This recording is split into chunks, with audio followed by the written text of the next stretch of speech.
ഇന്ന് പകൽ ഒരു കാര്യം ഞാൻ പറയാം.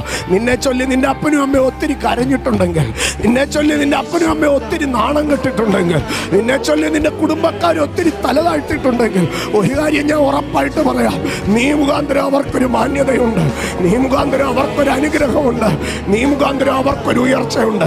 ഇന്ന് പകൽ എന്നെ കേൾക്കുന്ന എൻ്റെ കൊച്ചു കുഞ്ഞുങ്ങൾ യൗവനക്കാരോടൊക്കെ ഞാനൊരു കാര്യം പറയട്ടെ. ജീവിതത്തിൽ നിന്നെ ചൊല്ലി നിന്റെ അപ്പനും അമ്മയും ഒത്തിരി കരഞ്ഞത് കണ്ടിട്ടുണ്ടായിരിക്കാം, നിന്നെ ചൊല്ലി അവർ ഒത്തിരി ഉപവസിച്ചത് കണ്ടിട്ടുണ്ടായിരിക്കാം, എന്നെ ചൊല്ലി അവരൊത്തിരി വ്യാകുലപ്പെട്ടത് കണ്ടിട്ടുണ്ടായിരിക്കാം. പക്ഷേ അതിൻ്റെ അപ്പുറം ഒരു വാഗ്ദത്തം കിടപ്പുണ്ട്. യെരൂശലേമിനെ സ്നേഹിച്ച്, യെരൂശലേമിനെ നോക്കി കരഞ്ഞ്, യെരൂശലേമിനോട് ചേർന്ന് ദുഃഖിച്ചവരെ നീ അവരോട് ചേർന്ന് ആനന്ദിക്കുക. നീ യെരൂശലേമിൽ ആശ്വാസം പ്രാപിക്കുക. നീ യെരൂശലേമിൽ ദൈവമഹത്വം കാണുക. നീ യെരൂശലേമിൽ ദൈവത്തിന്റെ നദികൾ ഒഴുകുന്നത് കാണുക. നിന്നെ പഠിപ്പിക്കാൻ നിവർത്തിയില്ലാതെ നിന്റെ അമ്മ ഏങ്ങി ഏങ്ങി കരഞ്ഞത് നീ കണ്ടിട്ടുണ്ടെങ്കിൽ, നിന്റെ കയ്യിൽ ദൈവം തരുന്ന നന്മ കൊണ്ട് തന്നെ നിന്റെ അപ്പനെ അമ്മയെ നീ മാനിക്കുന്നത്, ദൈവം അവരെ മാനിക്കുന്നത്. ഈ